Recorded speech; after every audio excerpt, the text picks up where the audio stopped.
Im Bereich der Duschen ist es bei Cludi unser Ziel, mit einer möglichst einfach verständlichen Sortimentsstrategie jedem Kundenwunsch gerecht zu werden. Das bedeutet, dass wir neben den Handbrausen im letzten Jahr mit dem Cockpit Discovery angefangen haben, eine neue Duschsystemfamilie zu etablieren. Diese werden wir in diesem Jahr durch das Cockpit Explorer erweitern. Unser Cludi Cockpit Explorer ist das optimale Duschsystem für die Erfüllung jeglicher individueller Ansprüche. Durch sein zeitloses, kompaktes Design ist es auch sehr gut verwendbar für die Renovierung auch kleinerer Bäder. Durch seine vielen Einstellungsmöglichkeiten bietet es das perfekte Duscherlebnis. Der Thermostat ist sehr ergonomisch und kompakt. Durch die beiden Drehregler, die dem Anwender zugewandt sind, bieten sie eine sehr intuitive und einfache Bedienung.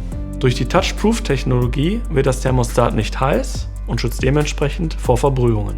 Die Handbrause ist höhenverstellbar und dementsprechend auch für Kinder geeignet oder für Personen, die sich beim Duschen nicht die Haare waschen möchten.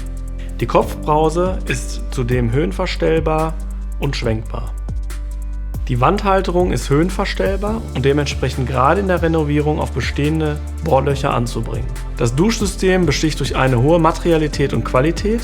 Die Bedieneinheit zum Beispiel ist komplett ohne Kunststoff verarbeitet und das gesamte Produkt ist made in Germany.